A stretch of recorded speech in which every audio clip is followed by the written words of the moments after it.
실소유 논란이 계속되고 있는 다스 핵심 관계자들의 통화 음성 파일 800여 개를 JTBC가 입수했습니다. 이명박 전 대통령의 아들인 이시형 씨, 조카인 이동형 씨의 음성 등이 생생하게 담겼습니다. 진실에 한 걸음 다가설 수 있는 내용들입니다. 남북 단일팀에 합류할 북한 여자 아이스하키 선수단이 오늘 오전 경의선 육로로 내려와 곧바로 충북 진천 선수촌에 합류했습니다. 경기장과 숙소 등을 점검하기 위한 북측 선발대도 같이 내려오면서 남북 선수단이 본격적인 올림픽 준비에 들어갔습니다. 오늘 오후 경북 포항시 남구 포항제철소에서 작업 중이던 외주업체 직원 4명이 유독가스에 질식해 병원으로 옮겨졌지만 모두 숨졌습니다. 숨진 직원들은 제철소 안에 있는 산소 공장의 냉각타워 내장재를 교체하는 과정에서 사고를 당했습니다. 호주 오픈 4강에 진출한 정현이 내일 테니스 황제 페더러와 맞붙습니다. 페더러와는 프로 데뷔 후 첫 맞대결로 정현은 객관적인 전력에선 열세지만 탄탄한 수비와 체력이 강점입니다. 오늘 아침 서울 기온이 영하 16.4도까지 떨어지면서 강추위가 이어졌습니다. 곳곳에서 배관이 동파돼 온수와 난방이 끊겼습니다. 내일 아침엔 서울 영하 17도로 더 추워집니다. 보행자들의 간접 흡연 피해를 막기 위해 도심에 설치한 흡연 시설입니다. 오늘 밀착 카메라는 도심 속 천덕꾸러기로 전락한 흡연 부스의 실태를 취재했습니다.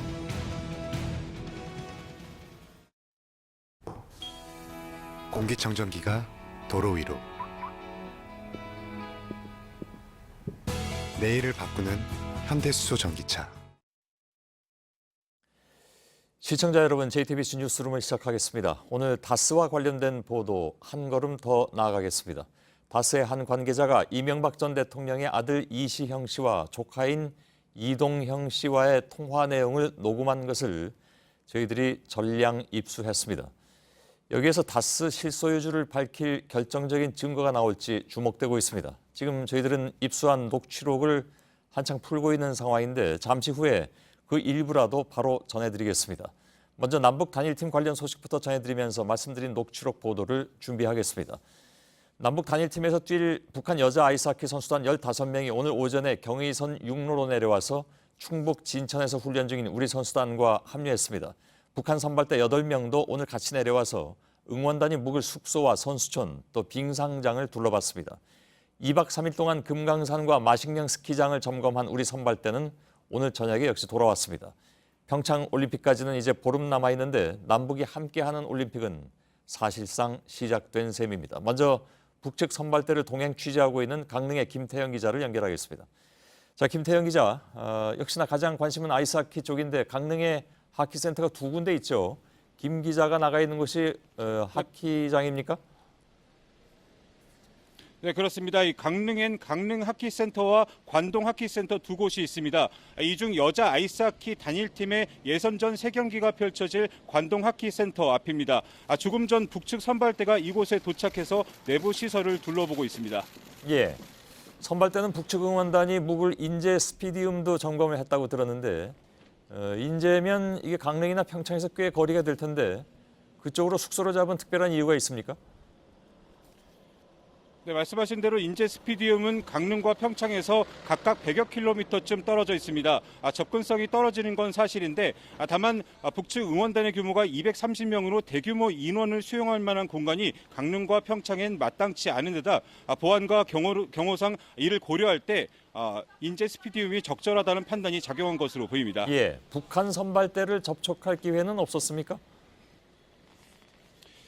저희 취재진이 북측 선발대를 계속해서 따라다녔지만 앞서 현송월 단장 등 예술단 사전 점검단과 마찬가지로 접촉을 하기 어려웠습니다.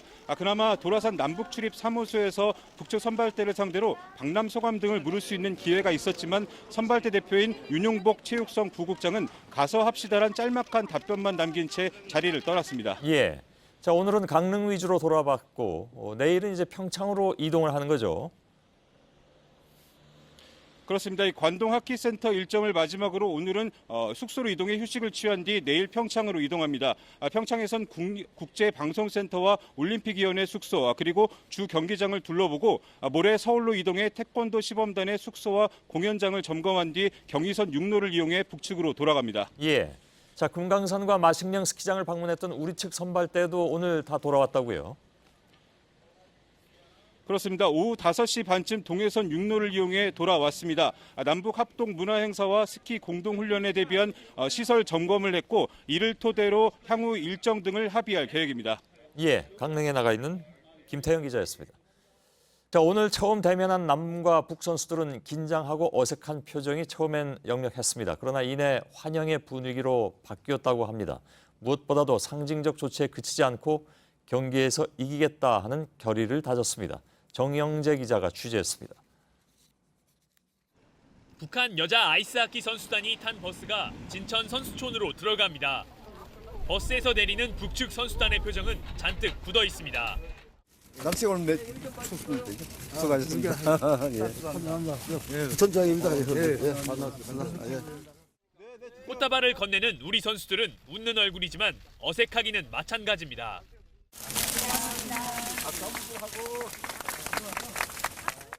하지만 환영 행사가 이어지고 서로 어깨를 맞대며 표정은 밝아지고 분위기는 점차 고조됩니다.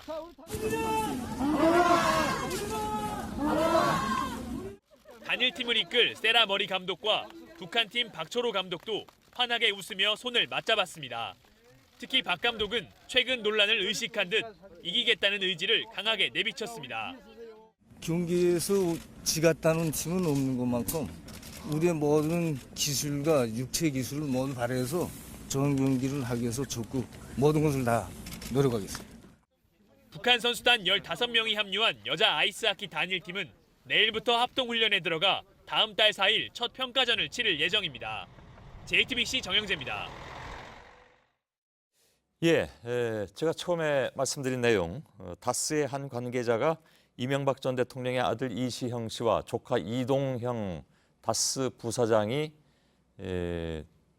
서로 대화를 나눈 내용, 이게 파일이 무려 888개나 됩니다.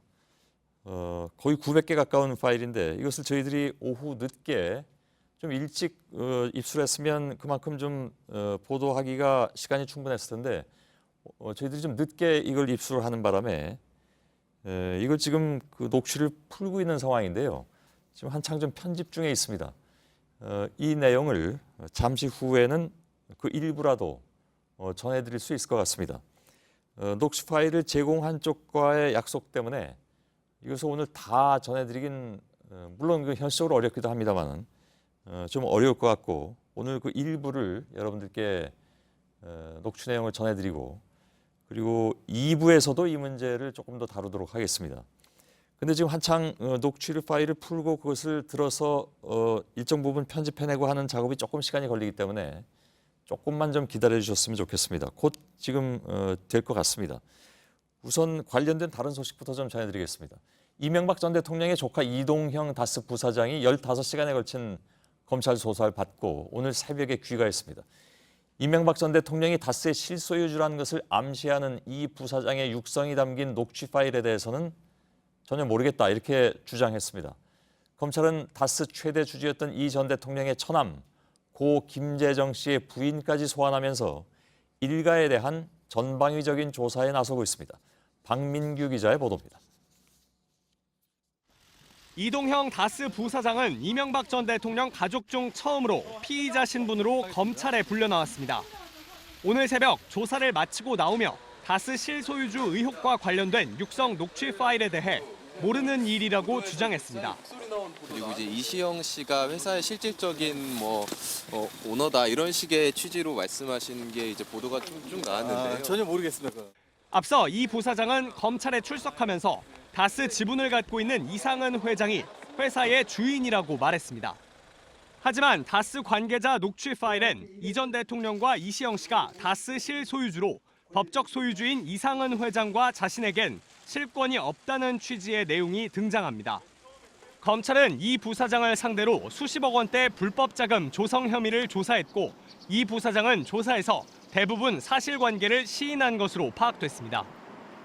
하청업체를 통해 이 돈을 만드는 과정에 이상은 회장, 나아가 이명박 전 대통령이 관여했는지도 검찰은 추가로 확인할 계획입니다.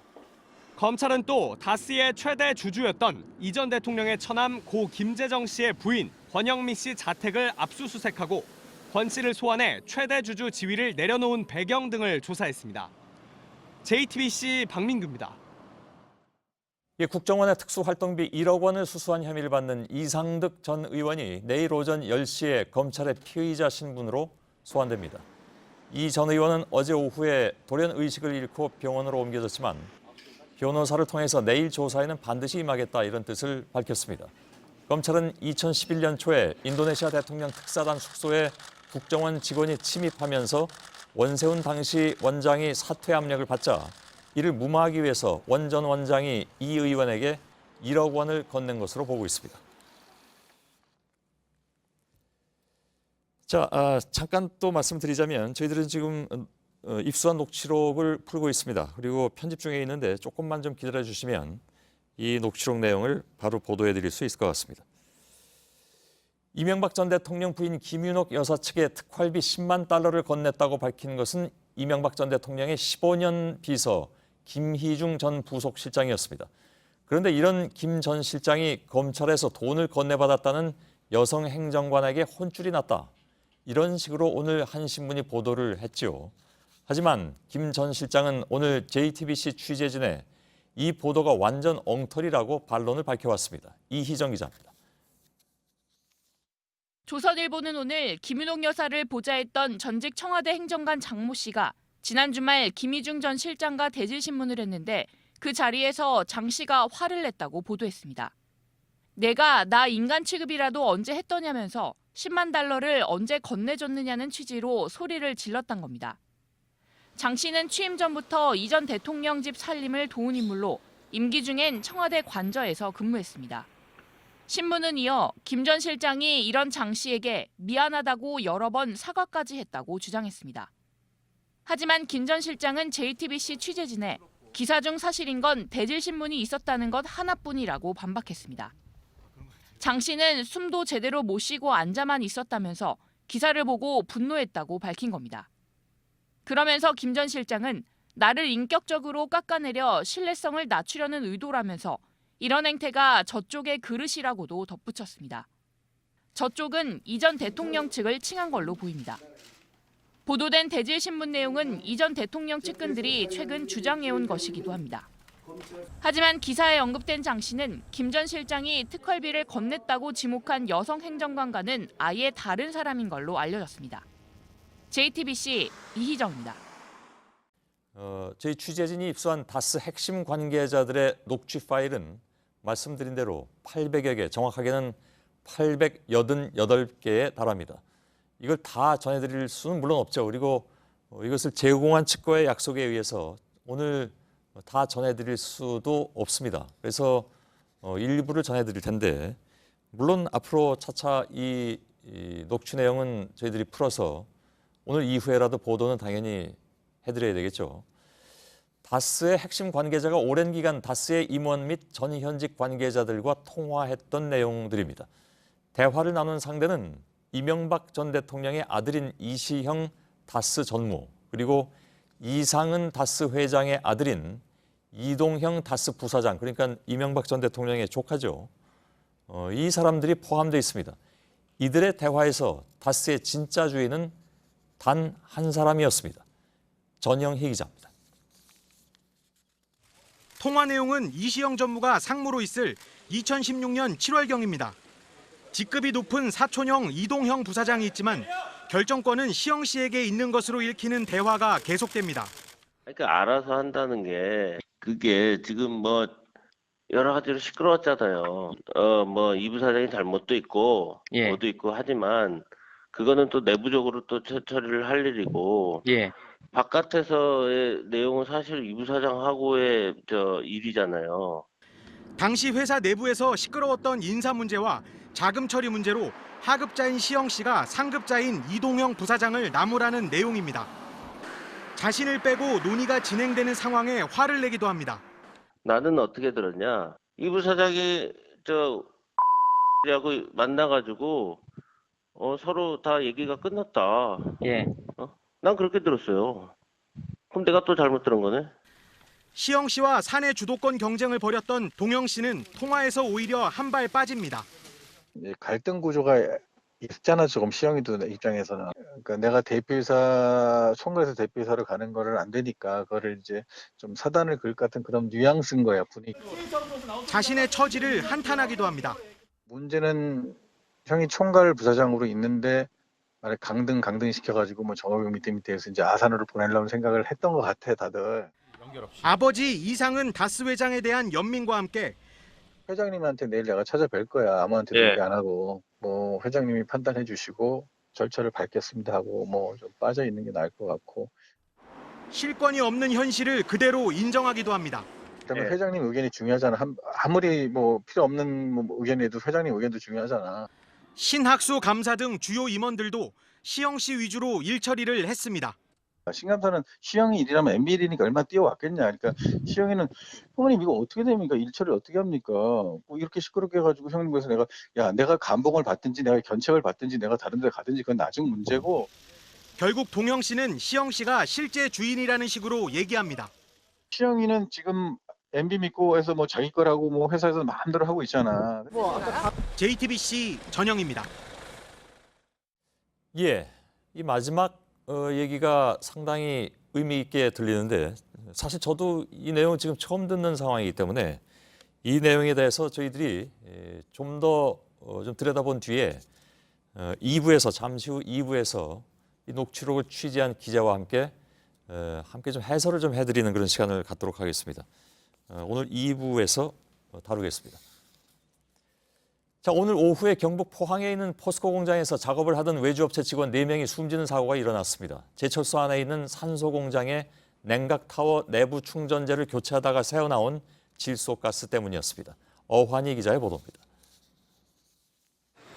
크레인에 사람이 매달려 내려옵니다. 오늘 오후 4시쯤 경북 포항시 포스코 안에 있는 산소 공장에서 60살 이모 씨 등 외주업체 직원 4명이 의식을 잃고 쓰러졌습니다. 곧바로 근처 병원 3곳으로 옮겨졌습니다. 구급차 안에서 심폐소생술까지 시도했지만 결국 모두 숨졌습니다. 이 씨 등은 오늘 오전 9시부터 산소 공장 안에 있는 25m 높이의 냉각타워 내부 충전재를 바꾸는 작업을 하고 있었습니다. 오후 3시부터 30분 동안 휴식한 뒤 작업을 다시 시작했는데 냉각탑 안에 남아있던 질소가스가 새어나와 변을 당했습니다. 공기 중 약 80%를 차지하는 질소는 색과 향이 없고 독성도 없습니다. 하지만 밀폐된 공간에서 질소 농도가 높아지면 산소 결핍으로 의식을 잃고 심하면 숨지게 됩니다.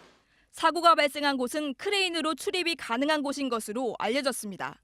사고 당시 이 씨 등은 안전장구를 착용하고 있었고 모두 외주업체 소속이었습니다.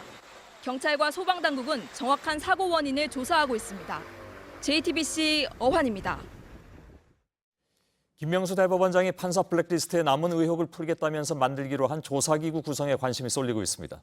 비밀번호가 걸린 760개 파일을 조사할 수 있을지 이 과정에서 박근혜 정부 청와대와 대법원 간의 유착 의혹이 더 드러날지 주목되고 있습니다. 특히 제대로 된 진상규명을 위해선 당시 간부들의 컴퓨터를 강제로 조사할 권한이 필요하다는 지적이 나오고 있습니다. 이지혜 기자입니다. 김명수 대법원장은 어제 판사 블랙리스트에 남은 의혹을 제대로 규명할 별도의 조사기구를 마련하겠다고 밝혔습니다. 앞서 블랙리스트 추가조사위원회가 진상 파악에 나섰지만 임종헌 전 법원행정처 차장이 사용한 컴퓨터와 비밀번호가 걸린 760개 파일을 조사하지 못했습니다. 하지만 이미 2차례 조사로 밝히지 못한 부분을 또 한 번의 이른바 셀프 조사로 더 밝힐 수 있을진 불투명합니다. 반쪽 조사란 의혹을 남기지 않으려면 셀프 조사 기구의 구성과 권한을 강화해야 한다는 지적이 나옵니다. 당장 일선 법관들은 법원행정처 전 간부들의 컴퓨터 등을 조사할 수 있는 강제 권한이 주어져야 한다고 강조합니다. 또 외부 위원들도 조사 기구에 포함돼야 공정성을 담보할 수 있다는 얘기도 나옵니다. 현재 수원지법과 의정부지법 등을 시작으로 전국적으로 판사회의가 열릴 예정이라 이번 사태와 관련한 일선 판사들의 목소리는 더 거세질 전망입니다. 이런 가운데 김 대법원장은 오늘 김소영 법원행정처장의 사의를 받아들여 후임으로 안철상 대법관을 임명했습니다. JTBC 이지혜입니다. 문재인 정부 국정 지지율이 처음으로 60%대 밑으로 떨어졌습니다. 동계올림픽을 두고 계속되고 있는 이념 공격이 영향을 끼쳤다는 분석도 있고 가상화폐 대책 등을 놓고 젊은 층이 이탈했다는 분석도 나왔습니다. 고석승 기자의 보도입니다. 신년 들어 문재인 대통령의 지지율 하락이 이어지고 있습니다. 오늘 발표된 조사 결과에서는 지난주보다 6.2%포인트 떨어졌습니다. 정부 출범 이후 처음으로 60%대 밑으로 내려갔습니다. 최근 자유한국당과 일부 보수 언론이 지속적으로 안보 공세를 펼친 게 지지율 하락으로 이어졌다는 분석이 나옵니다. 청와대는 2030 세대의 이탈에 주목하고 있습니다. 가상통화 규제나 남북 단일팀 구성을 두고 핵심 지지 기반인 젊은 층에서의 실망 여론이 커졌다는 겁니다. 청와대 측은 이에 대해 겸허히 받아들이고 더 신뢰를 얻을 수 있도록 노력하겠다는 입장을 내놨습니다. 이런 가운데 문 대통령은 청년 고용 대책을 강도 높게 촉구했습니다. 청년 일자리 문제는 경제의 문제 그 이상입니다. 다시 한번 강조하지만 저는 임기 내내 국정 역량을 총동원하여 청년 일자리 문제 해결을 위해 최선을 다할 것입니다. 20, 30대 마음을 되돌리기 위해 청년 일자리 대책에 더 고삐를 줄 것으로 보입니다. JTBC 고석승입니다. 예, 내일 오후 5시 30분입니다. 남자 테니스의 정현 선수가 호주 오픈 결승문을 두드립니다. 4강전이죠. 테니스 황제 로저 페더러는 정현을 연구하겠다면서 긴장을 늦추지 않았습니다. 먼저 박진규 기자입니다. 페더러는 20년간 코트를 누비며 19번 메이저 대회 정상에 섰습니다. 남자 테니스 역사상 페더러보다 메이저 우승을 많이 해본 선수는 없습니다. 올해 호주 오픈에선 무결점입니다. 4강에 오르기까지 5경기에서 단 한 세트도 내주지 않았습니다. 37의 나이, 체력이 떨어질 법한데 공격적인 플레이로 쉽게 경기를 풀어갑니다. 테니스에선 한 경기가 3시간을 훌쩍 넘기는 경우가 많은데 페더러는 만나는 선수마다 2시간도 안 돼 승부를 끝냈습니다. 이처럼 완벽한 테니스 황제지만 22살 세계 58위 정현을 쉽게 보지 않았습니다.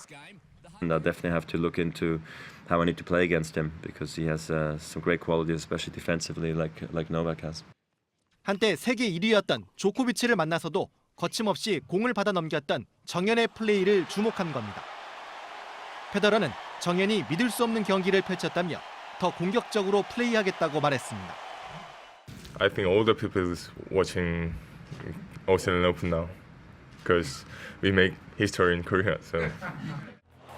누구를 만나도 주눅들지 않고 끈질기게 물고 늘어지며 강한 상대를 하나씩 무너뜨린 정현의 위대한 도전은 내일도 이어집니다. JTBC 박진규입니다. 예, 호주 오픈 4강 진출이라는 정현 선수의 성취에 우리만 신기해하는 건 아닌 것 같습니다. 정현은 호주 오픈 팬들에게 가장 사랑받는 선수라는 찬사도 이어졌는데 해외에서도 이른바 정현 신드롬이 일고 있다고 하는군요. 강신우 기자입니다. 정현은 땀을 많이 쏟는 테니스에서 좀처럼 찾아보기 힘든 안경 낀 선수입니다. 눈이 나빠 시작했던 테니스, 외신들은 이 점이 특이한 듯 안경을 낀 채로 성공 시대를 쓴 스포츠 선수 특집 기사를 내보냈습니다. 정현이 경기 후 인터뷰에서 쏟아내는 한국말도 다른 나라 사람들에겐 특별하기만 합니다. 정현이 한국말을 쓸 때마다 해석을 요청하는 글이 쇄도하다 보니 친절하게 영어 자막을 넣은 영상까지 인터넷에 올라옵니다. 이젠 대단하세요 등 한글이 섞인 영어 기사도 심심찮게 등장합니다. In Korea, like a few days ago, it's not as popular in tennis, but now I think more popular coming up. 테니스 메이저 대회 상금은 골프보다 2배 이상 높습니다. 유럽과 미국 동시에 인기가 많아 스폰서가 몰려듭니다. 해외에선 두꺼운 팬층을 형성하고 있습니다. 테니스만 놓고 보면 변방인 한국, 그리고 불쑥 튀어나온 정현의 성공 스토리. 해외 테니스 팬들에겐 모든 게 신기할 뿐입니다. 이색 열풍 속에 호주 언론은 이번 대회에서 팬들에게 가장 사랑받는 선수는 정현이라고 거들었습니다. JTBC 강신우입니다. 예, 정현 선수 과연 당대 최고라고 하는 테니스 황제를 넘어설 수 있을 것인가? 정현 선수를 어릴 때부터 봐서 누구보다도 잘 알고 계신 분, JTBC 해설위원이고 전 테니스 국가대표 선수인 전미라 위원을 오늘 좀 스튜디오로 특별히 모셨습니다. 어서 오십시오. 안녕하세요. 예. 네. 여기서 뵙게 될 줄 몰랐습니다. 네. 정현 선수 덕분이라고 생각해도 아, 그러니까요. 후배 덕분에 제가 또 이 JTBC에 오게 됐네요. 예. 심장이 터질 것 같다. 내친 김에 우승까지 가자라고 하셨는데 갈 수 있을까요? 예측하기는 가야죠. 어렵지만. 네, 가야죠. 일단은 뭐 예. 우리나라 테니스가 그 역사가 길지 않거든요. 예, 그리고 테니스의 불모지나 마찬가지인데 거기서 뭐 이런 그 성적과 성과를 낸 거는 정말 뭐 기적 같은 일이라고 생각을 예. 하고요. 너무 멋진 일이라고 생각을 합니다. 예. 대개 이제 그 정현 선수 보면 보통 생각하면 가장 어려운 순간에 별로 흔들리지 않고 거기서 오히려 승리를 일궈내는 그런 모습인데 그게 그렇게 갑자기 되는 일 같지는 않고 어땠습니까? 그 어렸을 때부터 보면 그런 기질은 충분히 있었다고 보십니까? 정현 선수는 제가 뭐 초등학교 때부터 후배로서 지켜보고 같은 또 팀이었었거든요. 예. 그래서 같이 생활을 좀 하고 그랬었는데 일단은 그 정현 선수는 전형적인 플레이를 하는 그런 스타일의 선수는 아니에요. 예. 본인만의 스타일을 고수하는 그런 특이한 테니스를 약간은 하는 그런 예. 선수인데 아빠께서는 테니스 감독님이시고 예. 엄마는 물리치료사이시고요. 형도 테니스 선수고. 네, 형도 테니스 선수고 예. 모든 가족이 정현을 위해 움직인다 할 정도로 그렇게 딱 짜여진 그렇게 팀이군요, 그러니까. 네, 그렇죠. 한 예. 팀인데 그런 데서 오는 안정감이라든지 아. 이런 게 있을 것 같고요. 그리고 어릴 때부터 굉장히 특이한 테니스를 했지만 정현이 가지고 있는 그런 강한 멘탈이라든지 그런 의지, 뭐 테니스밖에 모르는 그런 집요함 이런 거는 어릴 때부터 있었어요. 예. 그래서 이 친구가 큰 일을 언젠가는 낼 거라는 거는 어릴 때부터 그런가요? 그렇게 예상을 했었습니다. 특이한 테니스라고 그러니까 정현만의 테니스라고 했는데 그건 어떤 걸까요? 한 가지만 예를 든다면. 일단 스윙 폼이 스탠다드하지가 않아요. 예. 그러니까 전형적으로 뭐 페데러라든지 이런 선수들은 전형적인 플레이 스타일을 한다고 하는데 뭐 예를 들어 나달이라든지 예. 조금 변형된 그립도 많이 돌려잡고 이런 걸 약간 전형적이지 않다고들 하는데 그런가요? 네, 정현 선수 같은 경우는 보통 테니스 선수들이 뭐 서브를 넣을 때도 대부분의 선수들은 스탠스 다리를 좀 넓게 벌리고 서브를 넣는데 예. 정현 선수 같은 경우는 다리를 완전히 붙이고 힘을 약간은 쓰지 못하지 않을까 싶을 정도로 스탠스를 많이 붙이고 뭐 서브를 한다던가 예. 아니면 포핸드 스윙이 뭐 크지 않고 힘을 뭐 원심력을 이용해서 치기 조금 힘든 포핸드 스윙을 가지고 있다 할 정도로 예. 스윙이 조금 변형된 그럼 페더러의 입장에서는 내일 정현 선수를 맞아서 싸울 때 바로 그런 점, 그러니까 정현만의 특징 같은 것에 뭐 본인이 연구를 하겠다고 지금 공언을 했는데 잘 적응하지 못할 가능성도 있겠군요. 페더러가. 그렇죠. 페더러 선수 같은 경우는 지난해 성적이 좋았던 정현 선수를 잘 보지 못했어요. 예. 6개월 동안 코트에 나서지 않았었기 때문에 정현 선수를 보지 못했고 그 이후에도 서로 다른 대회를 약간 뛰면서 맞붙었던 적도 없고 예. 시합을 경기를 본 적도 없다고 하거든요. 예. 그래서 정현 선수의 정보가 그렇게 많지는 않을 거예요. 어제 그 어머니 김영미 씨 말씀으로는 페더러나 뭐 조코비치나 다 정현의 우상이었고 늘 보면서 공부했기 때문에 어찌 보면 정현으로서는 상당 부분 준비가 돼 있는 뭐 우리가 이제 유리하게 생각해서 그럴지 모르겠습니다만 네. 오히려 상대는 지금 정현 선수 잘 모르는 상황이기 때문에 우리가 더 유리한 이렇게 봐도 될까요? 글쎄요. 우리가 유리하다라고 하는 건 조금 생각을 해봐야 될 것 같은데. 좀 냉정하게 생각을 하죠. 네. 알겠습니다. 역시 해설위원이시니까 함부로 말씀하시기 좀 어려울 것 같고. 네. 그러면 시간이 좀 길어질 경우에 보통 뭐 5세트 이렇게 막 완전히 가버리면 노될 시간까지 가는 수가 있잖아요. 네. 근데 정현 선수는 지난번 게임에서도 나 한 2시간은 더 뛸 수 있다 이렇게 얘기했을 정도로 젊음과 체력은 있단 말이죠. 네. 근데 지금 페더러 선수는 37이고 네. 거기서 오는 유리함은 있을까요? 그렇다면? 나이 차이가 상당해요. 상당한데 글쎄요. 정현 선수가 체력적으로 강하다는 건 큰 장점이긴 한데요. 예. 그 체력적으로 체력 싸움을 하게 되려면 일단 대등한 경기를 펼쳤을 때 그렇죠. 거기서 이제 판가름이 나는데 예. 대등한 경기를 펼치느냐가 이제 우선적일 것 같고요. 예. 그리고 페데러는 누구보다도 많은 작전을 가지고 있고 경험이 많은 노련한 선수이기 때문에 일단은 정연만의 스타일의 테니스를 해야 될 것 같고 예. 그런 패기로 조금 경기를 해야 되지 않을까 그렇게 자기 생각이 페이스로 듭니다. 흔들리지 않았으면 좋겠다. 네. 약점이 있다면 뭐가 있을까요? 정현 선수의. 정현 선수요. 정현 선수는 약점이라고 꼽혔던 것은 서브나 그다음에 공수 전환에 이은 뭐 발리 플레이라든지 이런 예. 것들이 조금 부족하지 않나라고 일각에서 이제 얘기를 하고 했는데요. 요번에 경기를 보니까 굉장히 많이 보완이 됐더라고요. 서브 예. 연습도 많이 하고 그랬는데 아직까지는 조금 그런 것들이 조금 더 보완되어야 하지 않을까라는 예. 생각을 하고요. 서브에서 보완을 해야 쉽게 포인트를 따낼 수 있기 때문에 체력적으로도 좀 비축을 할 수 있는 부분들이 있어서요. 그런 점을 조금 더 보완을 했으면 하는 예. 바람이 있습니다. 무엇보다도 과거보다 굉장히 발이 빨라졌다라고 전문가들이 얘기하던데 그게 연습을 통해서 되는 건지도 좀 궁금하고 아무튼 발이 빠르다는 것은요. 일단은 그냥 이렇게 앞으로 내달리는 인터벌이 빠르다고 코트에서 빨리 뛸 수 있는 건 분명히 예. 아니거든요. 뭐 테니스 같은 경우는 전방위로 코트를 다 커버해야 되기 때문에 풋워크가 굉장히 중요한데요. 예. 풋워크는 연습에서 또 나올 수가 있어요. 예. 근데 그간 얼마나 정현 선수가 많은 노력을 그 피지컬 트레이닝을 했느냐 그걸 보여주는 또 하나의 그런 지표가 모습인 됐다. 것 같아요. 예. 네. 알겠습니다. 내일 함께 좀 기대를 해보겠습니다. 네. 예, 고맙습니다. 감사합니다. 예, 전 국가대표 테니스 선수이고 저희 해설위원이신 전미라 씨였습니다. 고맙습니다.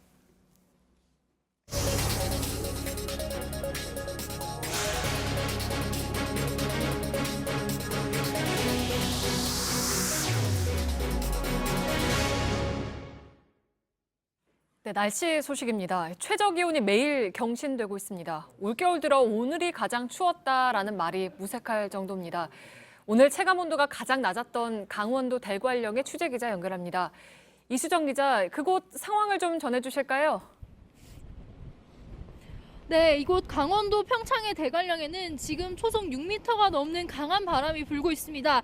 서 있기도 힘들 정도인데 이 바람이 너무 세서 조금 전에 생방송 준비 중에도 방송 장비가 쓰러졌을 정도입니다.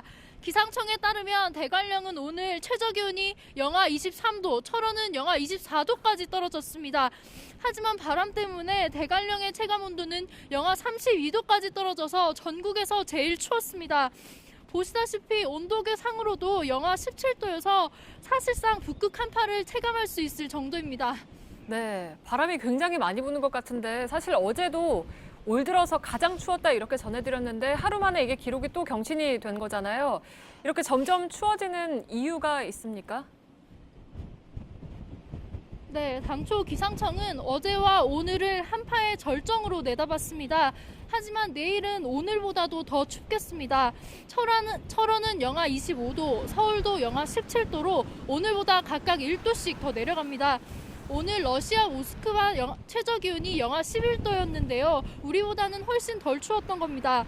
북극에서 내려온 찬 공기가 우리나라 상공으로 왔고 또 한반도 주변 고기압들이 이 공기를 가두고 있어서 우리나라 상공에 오래 머물고 있기 때문에 기상청은 내일 아침을 이번 한파의 고비로 보고 있습니다. 네, 그리고 이제 전기 사용량도 급증했는데 이에 대한 문제는 없습니까? 네, 오늘 오전 11시에 순간 최대 전력 수요가 8,645만 킬로와트로 역대 최고치를 경신했습니다.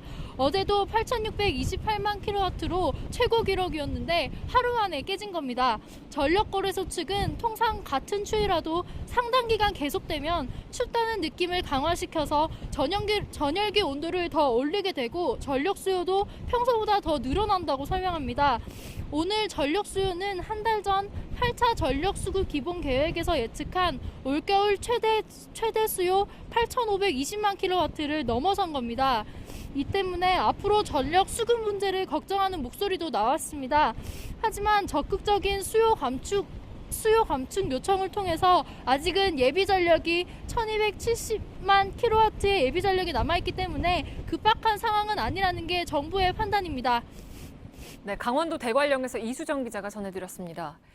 이렇게 한파가 사흘째 이어지면서 곳곳에 수도관 동파 사고가 잇따랐습니다. 밀려드는 신고에 작업자들은 쉴 틈 없이 움직였고 서울 일부 지역에선 온수와 난방이 끊기기도 했습니다. 최하은 기자입니다. 트고 갈라진 맨손으로 나사를 조입니다. 추위에 얼어 깨져버린 수소계량기를 바꿔 끼우는 작업입니다. 장갑을 좀 들여서 감이 안 와서 안 돼요. 장갑 아무리 들어도. 교체를 끝내자마자 젠걸음으로 빠져나갑니다. 신고가 밀려서입니다. 식사하셨어요, 점심? 아직 못했어요. 한 바가 한번 던지면은 그 바가 한 15분 가요. 서울에선 오늘 오전 9시부터 낮 1시까지 4시간 동안에만 264건의 신고가 들어왔습니다. 하루 사이 배 이상 늘었습니다. 없었죠. 그냥 어저께 라면 끓여 먹었어요. 퇴근해갖고 어제 오니까 안 되더라고요. 그래도 낮에 하는 작업은 덜 힘든 편입니다. 그건 아무것도 아니에요. 어저께 야근을 하는데 야간에 왔는데 너무 춥더라고요. 야간에도 작업하세요? 그럼요. 10시까지인데. 배관에서 샌 물이 얼어 커다란 고드름이 생기고 물이 흐르지 않는 배관을 직접 불로 녹이다 작은 불이 나기도 합니다. 곳곳에서 이런 식으로 배관이 얼어붙었습니다. 어제 저녁엔 서울 동북부 지역 배관이 얼고 터져 온수 공급이 안 됐습니다. 난방 및 온수 공급이 되지 않고 있습니다. 밤새 6만 5천여 가구가 추위에 떨었습니다. 한파는 주말까지 예고돼 있습니다. JTBC 최하은입니다. 네, 6월에 지방선거가 있죠. 지금 임기를 5달 정도 남겨둔 현역 지방의원들은 너도 나도 해외 연수를 떠나고 있습니다. 하반기에 예정돼 후임들이 갈 연수까지 미리 당겨가는 의회도 있는 것으로 JTBC 취재 결과 확인됐습니다. 백일현 기자입니다. 서울 서대문구 구의원 12명이 1월 4일부터 11일까지 다녀온 스페인 연수 일정표입니다. 여러 구실을 붙였지만 대부분의 행선지는 유명 관광지입니다. 다 갔어요. 거짓말하면 뭐하겠습니까? 이 연수는 원래 하반기로 예정돼 있었는데 1월로 당겼습니다. 지난달 열린 해외 연수 심사 회의록에 이런 사정이 고스란히 담겼습니다. 다음 달부터 본격적으로 선거 준비를 하기에 앞서 전국 대부분의 지방의회에서 이 같은 일이 벌어지고 있습니다. 서울시 의회에선 1월 중에만 7개 상임위가 뉴질랜드와 프랑스, 이탈리아 등을 다녀왔습니다. 의원 여비로만 약 3억 원의 예산이 잡혔습니다. 지방선거가 있기 때문에 1월 달에 갔다 오는 게 낫겠다 해서 과거부터 쭉 내려온 게 그 전에도 전반기 때 갔으니까 가는 건 맞는 거죠. 주민들은 분통이 터집니다. 우리 실제적인 행정에 도움이 되는 걸 원하지 국민의 혈세를 화가 나더라고요. 의원들은 절차상 문제가 없다고 말하지만 임기를 5개월 남겨둔 의원들의 연수가 의정에 반영될 가능성은 없어 보입니다. JTBC 백일현입니다. 대학 교수인 아버지가 쓴 논문에 미성년자 자녀가 공저자로 이름을 올린 사례가 10년간 80여 건에 달하는 것으로 드러났습니다. 교육부는 대학 입시의 혜택을 받기 위해서라고 보고 추가 조사에 들어갔습니다. 유한울 기자입니다. 2008년 한 국제과학 학술지에 실린 당시 서울대 화학생명공학부 소속 A 교수의 논문입니다. 이 논문에 함께 이름을 올린 B 씨의 소속을 봤더니 서울 소재 한 고등학교가 뜹니다. 당시 고등학교 1학년이었던 A 교수의 아들입니다. B 씨는 그 뒤로 아버지가 있는 학부에 붙었고 2015년에는 대학원까지 진학합니다. 그동안 아버지 A 교수와 공동저자로 이름을 올린 논문만 40여 편에 달합니다. 하지만 국제학술지에 오를 만한 연구에 고등학생이 실제로 참여했는지 의문입니다. 이런 사례가 많다는 논란이 커지자 교육부가 조사에 나섰습니다.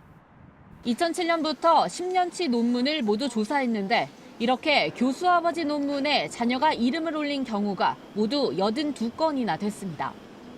논문 발표 당시 대부분 고등학교 2, 3학년이었습니다. 대학 입시에 사용됐을 수 있다는 의심이 가능한 대목입니다. 교육부는 논문에 이름을 올린 자녀들이 실제 연구에 기여했는지 추가로 조사할 계획입니다. 부정행위가 드러날 경우 입학 취소까지 요구할 방침입니다. JTBC 유한울입니다.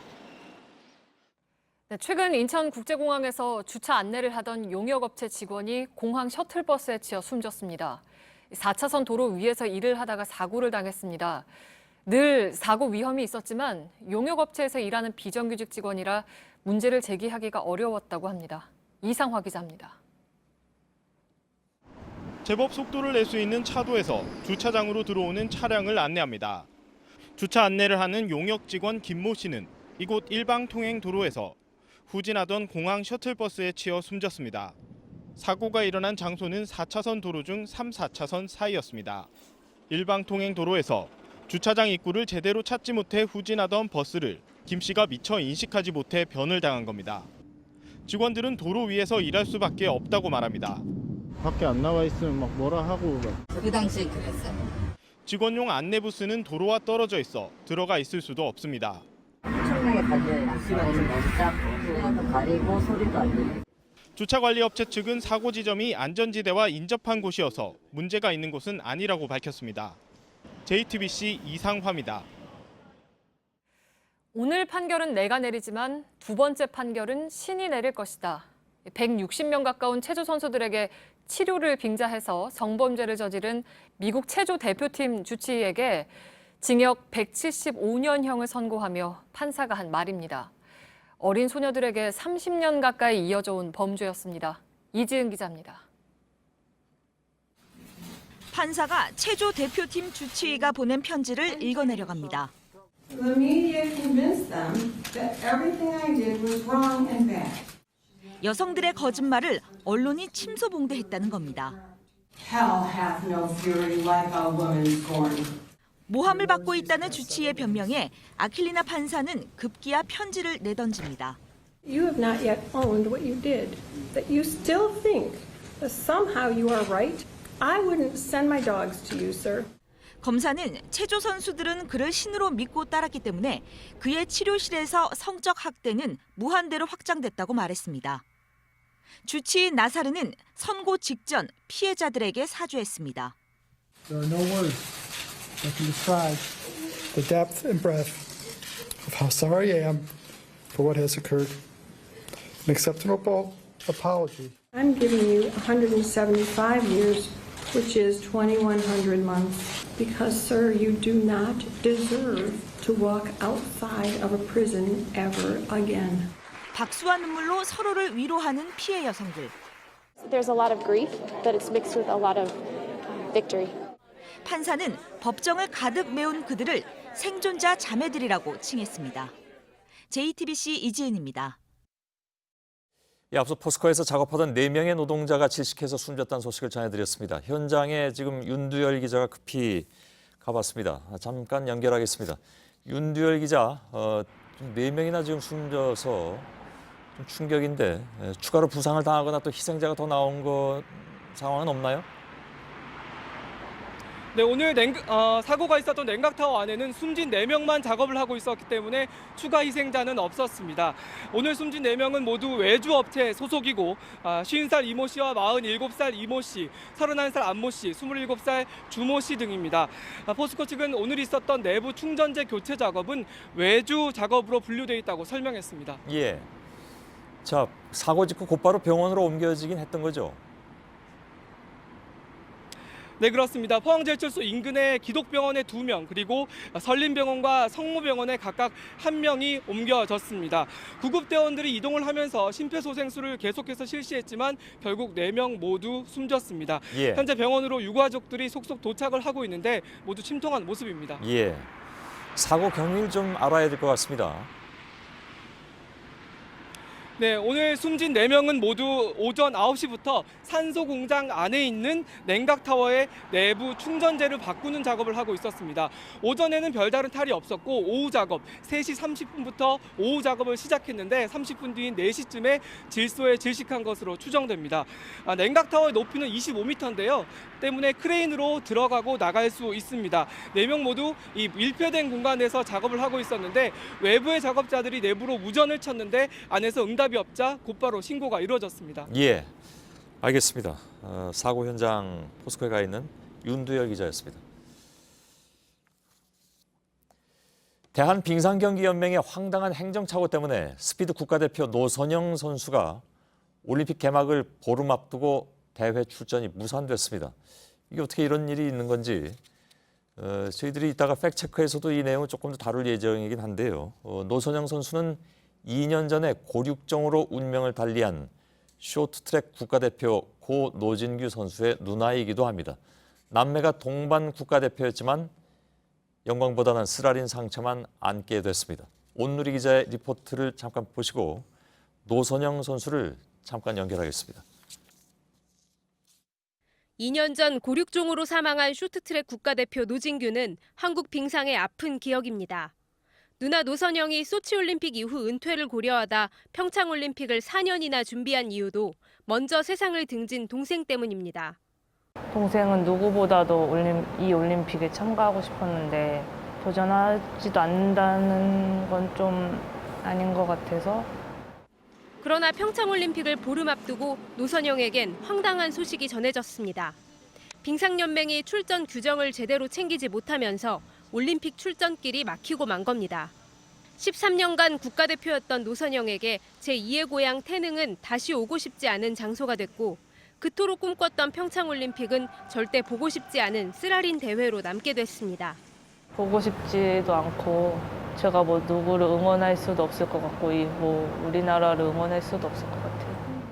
노선영은 동생은 금메달 만들기에 이용당했고 나는 금메달 만들기에서 제외당했다고 말합니다. JTBC 온누리입니다.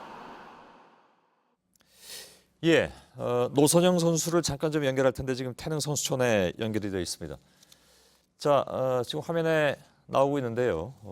노선영 선수, 그 태릉 선수촌은 이제 다시 설 수 없는 곳이 됐네요. 네. 예. 이제는 제가 다시 들어갈 수 없는 곳이 되었어요. 예. 저희의 그 인터뷰 때문에 특별히 그곳에 다시 선 것으로 알고 있는데 혹시 좀 모르시는 분을 위해서 조금 설명이 필요할 것 같습니다. 그러니까 ISU, 그러니까 국제빙상연맹에서 요구한 것은 여기 올림픽에 나오려면 일단 우리는 주최국이기 때문에 출전권은 당연히 이제 주어지는데 선수 선발은 일반 규정에 따르도록 되어 있다. 이렇게 제가 들었습니다. 그렇다면 예선전에서 순위라든가 아니면 기록이 모두 정해진 기준을 넘어야 되는데 우리 이쪽 국내에선 그걸 안 지켰다는 얘기가 되는 거죠? 네. 제가 개인 종목 1500m에서 32명 안에 들지 못했기 때문에 예. 팀 추월 경기에 나갈 수 없다고 들었어요. 예.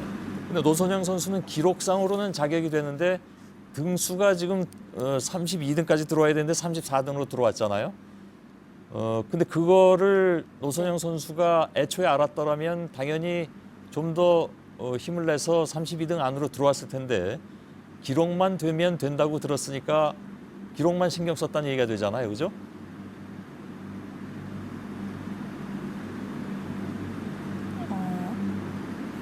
팀 추월 경기는 예. 저희는 개최국이기 때문에 자동 출전할 수 있다고 그래서 팀 추월 경기는 당연히 나간다고 생각을 하고 있었고요. 예. 그런데 1500 개인 종목보다는 팀 추월 경기가 올림픽에서 더 메달이 유력했기 때문에 예. 팀 추월 경기에 맞춰서 훈련을 했었어요. 예, 그렇군요. 근데 그 상황이 이렇게 된 다음에 혹시 우리 연맹에서 뭐라고 설명했습니까? 뭐 사과를 했다든가 아니면 노선영 선수를 구제하기 위한 어떤 노력을 했다라든가 그런 내용이 있습니까? 아니요, 사과는 한마디도 없었고요. 예. 그냥 팀 추월에 못 나가게 되었으니 퇴촌하라고 들었습니다. 예. 자, 동생이 살아있을 때 늘 그 동계올림픽에 같이 나가자 이런 얘기를 했다고 들었습니다. 근데 오늘 한 얘기 중에 동생이 금메달 만들기에 이용만 당했다라고까지 말을 했는데 그건 왜 그렇게 말씀을 하셨습니까? 제가 느끼기에는 빙상연맹은 선수들을 성적을 내기 위한 도구로 생각한다고 느꼈거든요. 예. 동생의 통증도 외면했고 성적을 내기 위해서 저는 유력 후보가 아니어서 이런 사태가 벌어졌을 때도 ISU에 책임을 떠넘기기만 하고 항의도 제대로 해본 적이 없기 때문에 예. 그렇게 느껴서 글을 쓰게 된 것 같아요. 그 점이 무엇보다도 서운하셨던 것 같습니다. 지금 청와대 청원 게시판에는 빙상연맹에 대한 성토가 쏟아지고 있는데 혹시 그 내용은 보셨는지요? 네, 저도 기사를 통해서 봤는데 이렇게 많은 국민 여러분들이 응원해 주시고 같이 동감해 주실 줄 몰랐었거든요. 예. 제가 이렇게 인터뷰를 하게 된 이유 중에 하나도 많은 분들이 동감해 주시고 진실을 알고 싶어 하시는 것 같은데 저 또한 제가 왜 이렇게 피해자가 됐고 왜 제가 저 혼자 누구 때문에 누구의 잘못 때문에 이렇게 되었는지 알고 싶어서 나오게 된 것도 있어요. 예, 알겠습니다. 그분들께 특별히 좀 고마움의 말씀을 전하고 싶다고 하시긴 했습니다. 노선영 선수였습니다. 짧게나마 좀 의견을 들었습니다. 고맙습니다.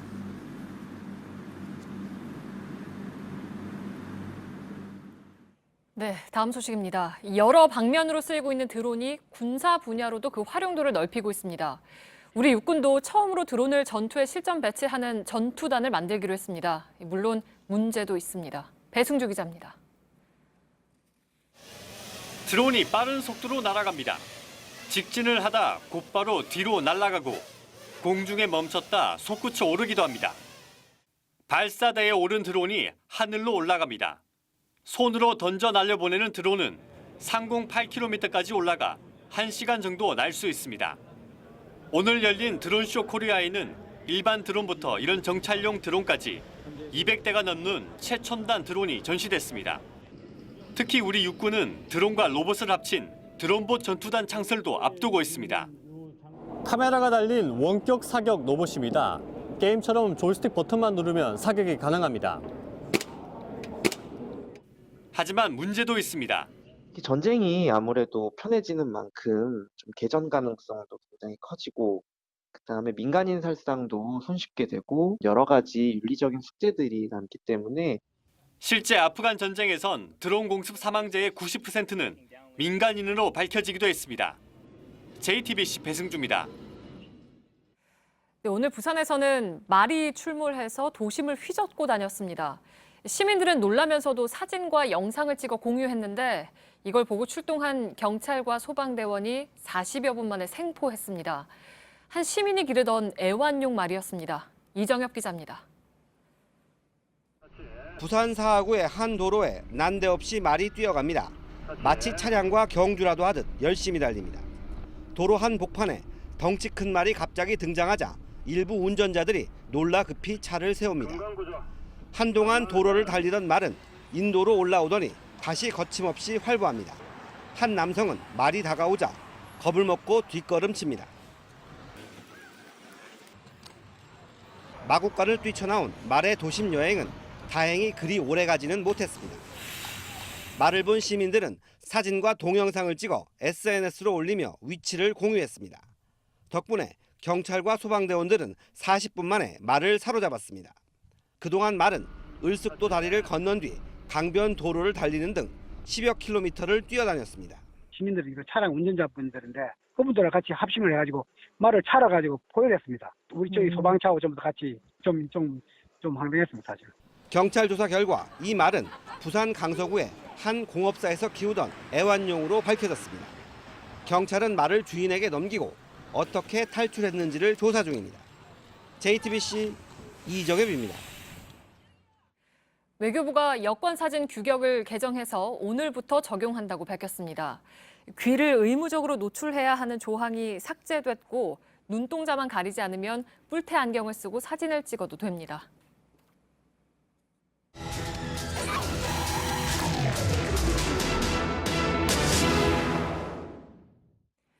공공장소나 도심 한복판에 설치된 야외 흡연실.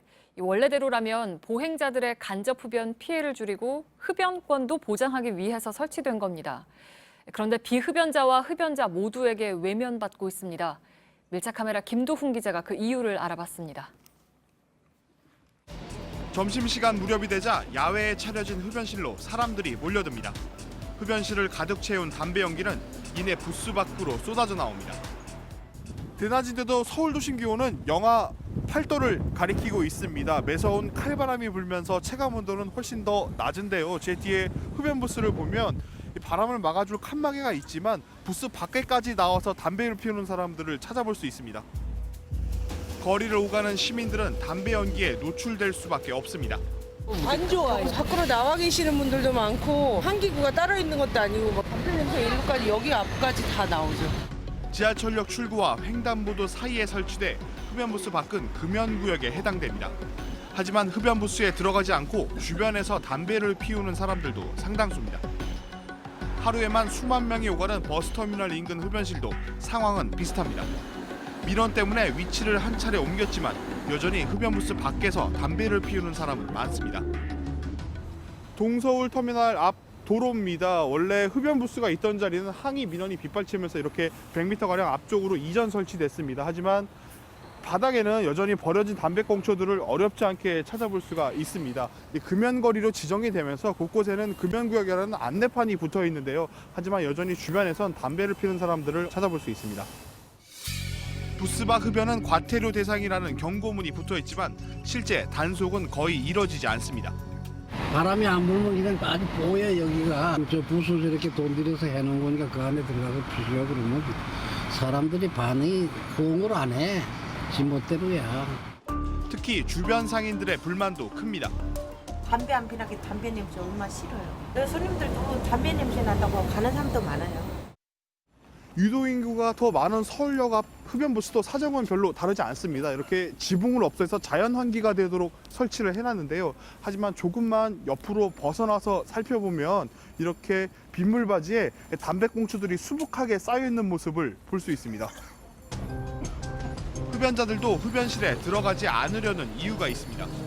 밖에서 피우시는 이유가 좀 있어요? 아무래도 이제 몸에 배는 것 때문에 그러겠죠. 몸에 배는 거, 연기가. 담배 연기가 너무 많이 들어와가지고 그런 것도 있고 좀 많이 배죠. 근데 사람이 지금 많이 있는 데서 피는 거를 자꾸 안 좋아해가지고. 흡연자들의 권리를 보장하고 비흡연자들의 피해를 줄이려고 설치된 흡연부스가 양쪽 모두에게 외면받고 있는 겁니다. 지자체도 어쩔 수 없다는 입장입니다. 한 곳에 모여서 이제 흡연을 하다 보니까 밖에서도 흡연하고 하다 보니까 항상 이제 비흡연자분들이 폐쇄라든가 이전을 요구하는 민원이 어마어마하게 발생을. 흡연자와 비흡연자 모두에게 환영받지 못하는 도심 속 흡연시설은 시간이 갈수록 애물단지가 되고 있습니다. 이제 그 대책을 마련하기 위해 시민과 현장의 목소리에 귀를 기울여야 할 것입니다. 밀착카메라 김도훈입니다.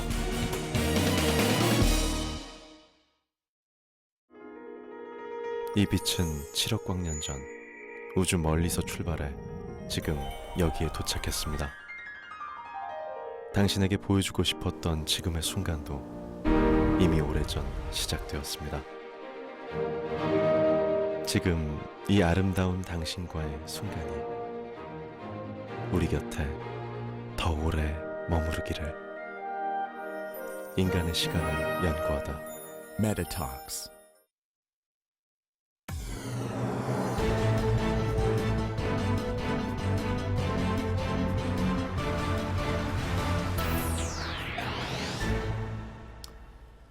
뉴스룸의 앵커 브리핑을 시작하겠습니다. 보라돌이, 뚜비, 나나, 그리고 뽀. 영국 BBC가 제작한 텔레토비는 120개국 45개 언어로 번역돼서 10억 명의 어린이가 시청한 인기 프로그램이었습니다. 어제 보라돌이를 연기한 배우 사이먼 쉘튼 반스가 사망했다는 소식이 전해졌죠. 평생 나이를 먹지도 아프지도 않을 것 같았던 아동극 속 주인공의 죽음은 오래된 각자의 추억을 소환하는 중입니다. 그러나 너무나도 인기가 있었던 탓이었을까? 당시에는 텔레토비를 둘러싼 음모론까지 등장했습니다. 보라색이 동성애를 상징한다는 이유로 누군가는 보라돌이의 성지향성을 문제 삼았고, 군용 벙커를 닮은 텔레토비의 집을 두고는 제3차 세계대전을 염두에 둔 세뇌교육이라는 해석까지 나왔습니다. 심지어 1947년 미국 로스웰에 불시착한 외계인이 텔레토비로 둔갑했다는 주장까지 나왔죠. 어이도 없고 이해하기도 어렵지만 그때나 지금이나 또는 텔레토비이거나 아니거나 그 대상만 다를 뿐 저런 류의 터무니없는 주장을 하는 사람들은 있게 마련입니다. 프로그램이 담고 있었던 메시지는 각기 다른 선명한 색을 가졌지만 미움도 증오도 없는 평화로움. 그러나 복잡한 어른들의 세계는 그러하지 못해서인가. 지구촌에 숱한 화제를 뿌렸던 텔레토비는 한국에서는 풍자 코미디로 거듭난 뒤에 그보다 더한 시련을 맞았습니다.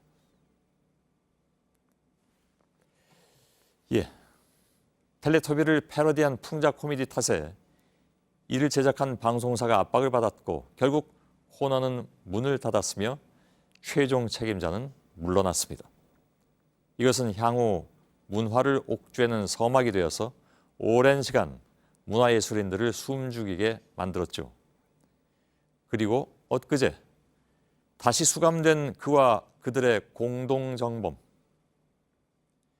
유독 다양한 색깔의 의상을 즐겨 입었던 그가 그 다양한 빛깔만큼의 색깔들을 존중했더라면 결과는 달라졌을까? 외계인이며 동성애자이고 3차 세계대전을 준비했다는 꼬꼬마 텔레토비.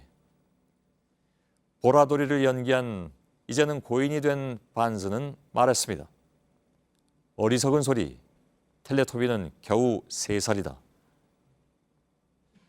풍자를 용서할 수 없었던 권력자와 그로 인해 유명을 달리했던 여의도 텔레토비를 알았다면 그는 무엇이라고 외쳤을까? 오늘의 앵커 브리핑이었습니다.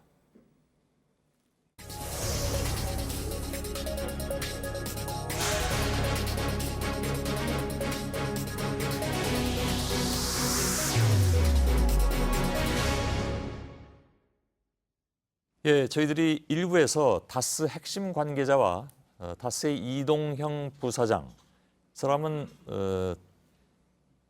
이명박 전 대통령의 조카가 됩니다. 그리고 이시형 전무, 아시다시피 이명박 전 대통령의 아들이죠.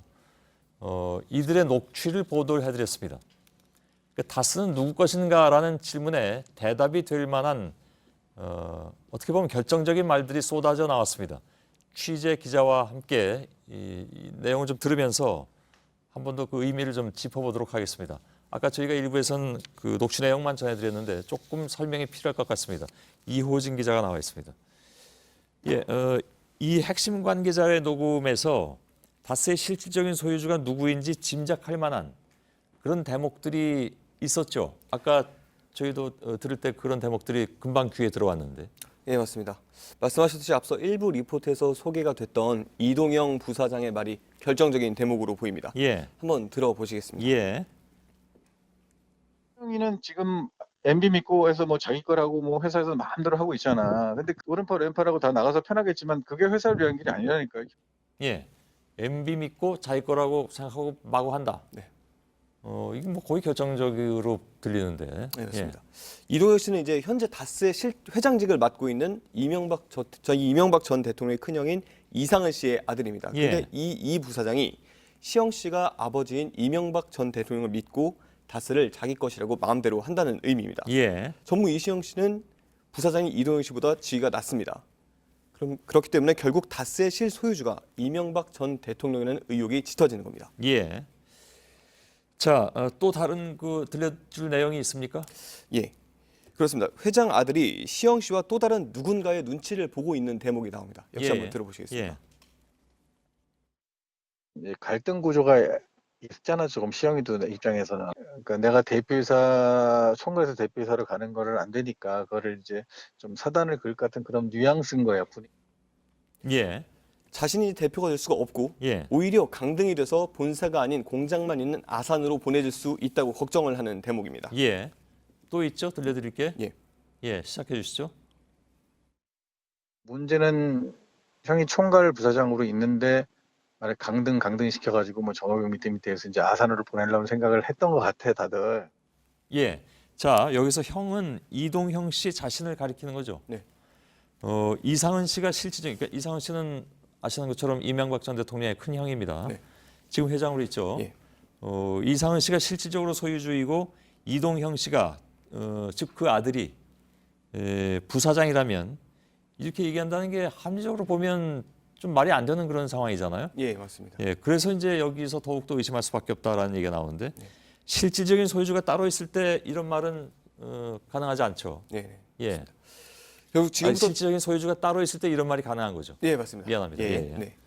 지금부터 이제 들어보실 내용은 방금 들어보신 내용보다 더 황당하다고 볼 수가 있는데요.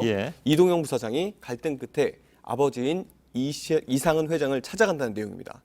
그런데 여기서 이상은 회장이 회사에서 실질적으로 아무 결정권을 갖고 있지 못하다는 사실을 이동영 씨가 인정하는 대목이 나옵니다. 역시 들어보시겠습니다. 그다음에 회장님 의견이 중요하잖아. 아무리 뭐 필요 없는 뭐 의견이라도 회장님 의견도 중요하잖아. 방금 들으셨겠지만 회장이자 아버지의 의견을 아무 필요가 없다고 평가를 합니다. 보통 회사에서는 회장의 얘기는 가장 필요한 말이기도 하잖아요. 맞습니다. 가장 중요한 말이고요. 근데 아무리 필요가 없더라도 들어볼 만하죠. 이건 좀 이상하네 진짜. 그리고요. 또 다른 이야기인데요. 이명박 정부 당시 청와대 비서관이었던 다스의 현직 감사인 신학수 감사에 대한 얘기가 나옵니다. 근데 여기서 이 전 대통령이 언급이 되고요. 실권은 이시영 씨에게 있다는 뉘앙스의 이야기가 나옵니다. 역시 들어보시겠습니다.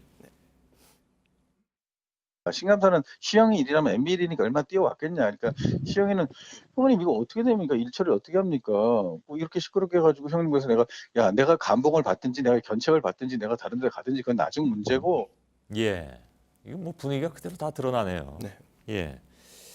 어제 일부 언론에서도 보도했지만 이시영 씨가 회사를 마음대로 하고 있다. 이런 언급이 되는 것 같습니다. 또 들어보죠. 통화 당사자의 복직 여부를 두고서 이번엔 이시영 전무와 통화를 하는 내용입니다. 이명박 전 대통령의 조카인 김동혁 사장과 이동형 부사장과 얘기가 다 된 것으로 알고 있는데 당시 상무 직책이었던 이시영 씨가 마치 인사권을 가지고 있는 것처럼 이야기가 나옵니다. 들어보시겠습니다.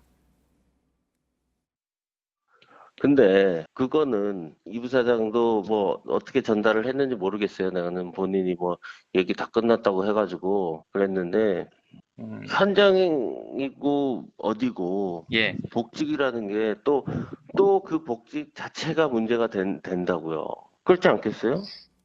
이 씨는 또 이 부사장과 얘기가 끝났다고 말했는데 전달이 잘못된 것 같다고 말을 하기도 합니다. 또 들어보죠. 나는 어떻게 들었냐? 이 부사장이 하고 만나가지고 서로 다 얘기가 끝났다. 난 그렇게 들었어요. 그럼 내가 또 잘못 들은 거네? 당시 상무직책이었던 이시영 씨가 부사장인 이동영 씨보다 위에 있는 것처럼 짐작을 할 수 있는 대목이었습니다. 이동영 씨, 이시영 씨 그야말로 이명박 전 대통령의 가족이고 다스의 핵심 관계자들입니다. 이 사람들의 증언이라기보다 뭐 의도적인 증언은 아니고 자기들이 통화한 게 지금 녹취가 돼가지고 공개된 상황인데 이게 다스 실소유주가 이명박 전 대통령이 아니냐라는 의구심, 세간의 의구심에 더 무게를 실어넣는 그런 상황이 됐네요. 특히 저희들이 맨 앞에 소개해드렸던 그 부분. 이시영 씨가 MB 믿고 마음대로 한다. 뭐 이런 얘기가 나왔었잖아요. 가장 결정적으로 보이고 지금 제가 소개해드릴 때 모두 888개 녹취 파일이라고 소개해드렸는데 지금 기자들이 여기서 녹취를 이렇게 풀어본 게 몇 개 정도 됩니까? 지금 저희가 그 녹취 파일마다 이제 제목들이 적혀 있는데요. 예. 뭐 예를 들면 방금 얘기했던 이동영 부사장이나 이시영 전무의 이름으로 된 파일들, 좀 주요 인물들의 파일 몇 개만 본 것이고 예. 사실 다른 파일들은 지금 계속 분석 중입니다. 예. 네. 어떤 얘기들이 더 나올지 모르겠습니다만은 이게 근데 제공한 쪽과의 약속 때문에 한꺼번에 다 내기가 좀 어려운 상황이라는데 그건 어떤 얘기입니까? 이 통화를 녹음했던 이제 다스 핵심 관계자가 제3의 기관에게 처분을 일임을 했었는데 이제 그 제3의 기관으로부터 저희가 이 파일을 입수를 한 겁니다. 근데 입수를 하는 과정에서 좀 분석 입수를 좀 한 시간이나 이런 것들을 따져봤을 때 분석하는데 시간이 좀 더 걸리는 면이 있는 것 같습니다. 예, 알겠습니다. 보다 자세한 내용은 이게 저 제공한 측과의 약속이 있어서 더 얘기는 못하는 그런 상황이죠. 예, 알겠습니다. 이호진 기자였습니다.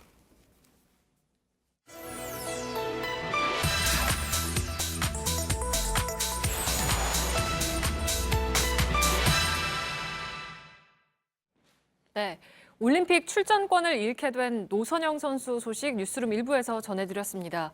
이에 대해서 대한빙상연맹은 해명을 내놨습니다. 하지만 오히려 논란이 더 커졌습니다. 자신들의 책임이 아니라 국제빙상연맹 ISU의 탓으로 돌리는 듯한 주장을 했기 때문입니다. 팩트체크해서 확인을 했습니다. 오대영 기자, 어떤 해명인지부터 좀 볼까요? 네, 크게 두 가지 주장을 하고 있습니다. 국제빙상연맹 ISU라고 부릅니다. ISU의 선수 선발 기준에 세부적인 설명이 없다. 또 개최국의 자동 출전 규정이 모호하다라는 겁니다. 지난 23일자 보도 자료를 통해서 주장한 내용입니다. 네, 그러니까 결국에는 자신들 책임이 아니라 국제 기준 탓이다라는 얘기인데 실제로 국제 기준이 모호합니까? 어떻습니까? 아닙니다. 기준은 명확합니다. ISU의 올림픽 엔트리 규정 중에 개최국에 관한 부분입니다. 노선영 선수가 출전하려던 팀 추월 단체전에 일종의 특전이 있습니다. 우선 올림픽 개최국에게는 출전권을 줍니다. 그런데 조건이 하나 있습니다. 한국 팀은 자동으로 출전을 할 수 있지만 일반 규정을 따라야 한다. 즉 선수 선발에 관해서는 다른 나라들과 같은 규정을 적용한다는 겁니다. 네, 그러니까 개최국이라고 해서 국가대표 선발하는 기준이 다르지 않다라는 얘기인데 그러면 대한빙상연맹은 뭐가 모호하다는 겁니까? 그러니까 대표를 선발하는데 그 세부적인 기준이 모호하다라는 얘기를 하고 있습니다. 하지만 그 기준도 명확합니다. ISU는 두 가지 필수 기준을 밝히고 있습니다. 첫째, 팀 추월이라는 단체전에 나가려면 개인전 출전권이 있어야 합니다. 둘째, 개인 기록 기준도 일정 기준에 도달해야 합니다. 이 둘을 동시에 갖춰야 합니다. 하지만 대한빙상연맹은 개인 기록만 갖추면 된다고 판단했고 결국 노 선수의 출전이 무산되는 결과를 낳았습니다. 네, 노선영 선수로서는 굉장히 황당할 수밖에 없을 텐데 여기에 대해서 대한빙상연맹 뭐라고 했습니까? 네, 국제빙상연맹인 ISU가 빌미를 줬다라는 취지의 주장을 하고 있습니다. 개인전 출전권이 없어도 되는지를 지난해 이메일로 물어봤는데 없어도 된다, 단체전 출전이 가능하다 이런 답을 들었다는 겁니다. 하지만 이 주장을 그대로 받아들이기 어렵습니다. 오늘 저희가 ISU에 직접 이메일로 연락해서 대한빙상연맹의 주장이 사실인지 물어봤습니다. ISU는 우리는 개인의 기록이 필요하다는 점을 확인해줬고 이는 개인전 출전권을 확보했다는 전제하에서 답한 것이라고 말했습니다. 의도야 어찌 됐든 분명한 기준이 있는데 이메일 연락만으로 자의적으로 룰을 해석한 대한빙상연맹의 책임을 피하기는 어려워 보입니다. 네, 팩트체크 오대영 기자였습니다.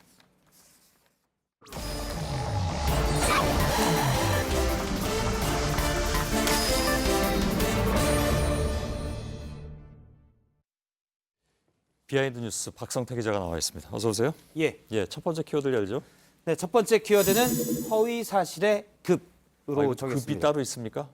예, 오늘 허위사실 공표죄로 기소됐다가 대법원에서 무죄가 확정된 자유한국당 김진태 의원이 허위사실 공표죄 때문에 좀 트라우마가 많았는지 관련법을 없애야 한다고 주장을 했습니다. 법을 없애요? 예, 폐지해야 된다는 주장인데요. 직접 들어보겠습니다.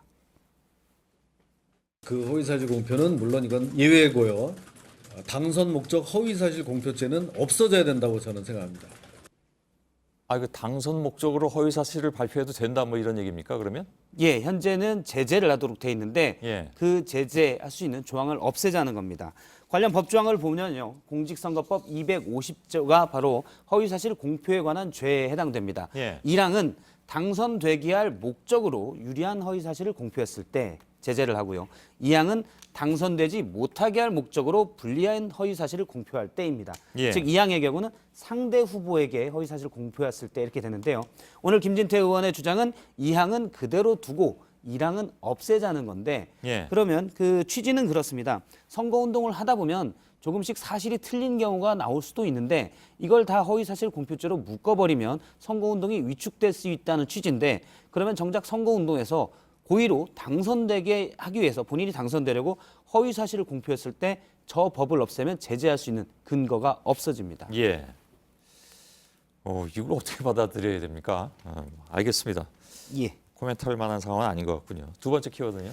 두 번째 키워드는 공개 때는 달랐다로 예, 정했습니다. 뭡니까 이거는? 박근혜 정부 문고리 3인방 중에 한 명인 이재만 전 비서관이 오늘 법정, 공개된 법정에서 나왔던 얘기인데요. 법정은 촬영이 안 되기 때문에 당시 기자들이 그 분위기를 적었는데 많은 기사에서 이재만 전 비서관의 오열이라고 적었었는데 제가 내용을 보니까 오마이뉴스의 부분이 가장 구체적으로 좀 나왔습니다. 그래서 예를 좀 들면 대통령께서 그런 말씀을 하셨다. 우리가 지금 고생하더라도 정말 최선을 다해서 흑흑. 그러면서 흑흑과 으흑이 4번 정도 나왔습니다. 의성어까지 다 썼군요. 예, 예. 구체적으로 다른 기사들도 어느 정도 썼는데 가장 구체적으로 좀 묘사가 돼 있었습니다. 예. 제가 그래서 현장에 있던 기자에게 물어보니까 말을 잇지 못할 정도로 흐느꼈다. 목매어서 우는 오열까지는 좀 아니고 예. 1분 안쪽으로 해서 흐느끼면서 진술을 못했다라고 얘기를 전했습니다. 예. 근데 이재만 전 비서관은 검찰이 국정원 특활비 수사할 때는 박 전 대통령한테 좀 뭐랄까요? 굉장히 불리한 그런 진술을 많이 하지 않았던가요? 맞습니다. 저 진술은 공개된 법정에서 나왔고요. 예. 검찰 조사, 그러니까 비공개로 이루어진 검찰 조서에서는 대통령이 잔고를 물으시면 대답했다. 이건 국정원 특활비 상납에서 예. 수수한 내용인데요. 또 지시에 따라 쇼핑백에 넣어 돈을 전달했다라고 진술을 했습니다. 예. 그러니까 구체적인 범죄는 박 전 대통령의 지시에 따라 이루어졌고 나는 지시를 따랐을 뿐이다. 이런 맥락인데요. 예. 이 전 비서관뿐만 아니라 문고리 3인방이었던 다른 사람들의 진술도 사실은 박근혜 전 대통령의 국정원 특활비 수수의 결정적 진술이 됐습니다. 그래서 배신 아니냐 이런 말까지 나오는데요. 비공개인 검찰 조사에서는 사실은 구체적인 범죄 혐의를 다 진술을 하고 예. 공개된 법정에서는 흐느끼면서 국가를 위해서 했을 뿐이다. 이렇게 얘기했기 때문에 모순이 됩니다. 예. 공개 때와 비공개 때가 그렇게 다르더라. 뭐 이런 얘기 같습니다. 예. 세 번째 키워드는요? 세 번째 키워드는 기무사 손 씻기입니다. 이거 제가 들었는데요. 예. 진짜로 손을 씻었다면서요? 진짜로 여러 별들이 찬물에 손을 씻었습니다. 예. 잠깐 영상을 보면서 말씀을 드리도록 하겠습니다. 예. 오늘 오후에 기무사가 지금 장면은 동작동에 있는 국립현충원 모습인데요.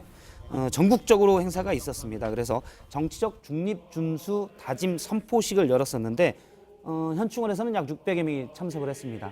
추운 날씨여서 입에서 김이 나오는 걸 확인할 수가 있는데 하이라이트는 역시 새심식, 마음을 씻는다는 의미인데 손을 저렇게 씻었습니다. 유리관에 있는 물에 손을 씻고 옆에는 수건을 든 사람이 대기하기도 했습니다. 참 죄송하지만 이게 좀 진귀한 장면인 것 같습니다.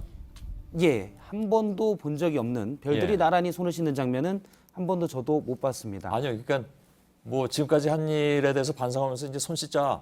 예. 그런 일로부터 손을 씻자. 예.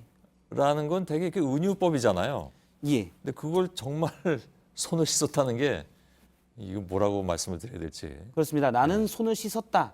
뭔가 나쁜 일을 과거에 했을 때 앞으로는 안 한다라는 말로 이런 표현은 뭐 드라마 내에서도 흔히 볼 수 있는데 예. 진짜로 손을 씻는 장면은 사실은 거의 나오지 않았었습니다. 그러게요. 앞서 이제 오늘 날씨가 추웠기 때문에 예. 찬 물에 손을 넣자 그 온도차로 수증기가 나는 모습도 좀 있었고요. 아무튼 하필 오늘 가장 추운 날이어서 추운데 떨면서 손을 씻었습니다. 예. 저렇게 손을 씻고 장성급들은 자필로 서약서에 그러니까 정치적 중립을 지키겠다는 서약서에 사인을 하고 선언도 했습니다. 예. 뭐 하여간 각오를 보여준 것 같은데 각오대로 잘 되길 바라겠습니다. 예. 여기까지 할까요? 예. 네, 박성태 기자였습니다. 네, 내일 아침 철원이 영하 23도, 서울은 영하 17도까지 떨어져서 오늘보다 더 춥겠습니다. 예. 자, 저희들은 여기서 마치고 내일도 최선을 다하겠습니다. 여러분 고맙습니다.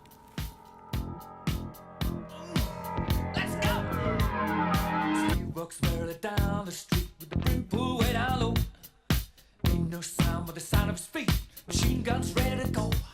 Are you ready? Hey, are you ready for this? Are you hanging on the edge of your seat?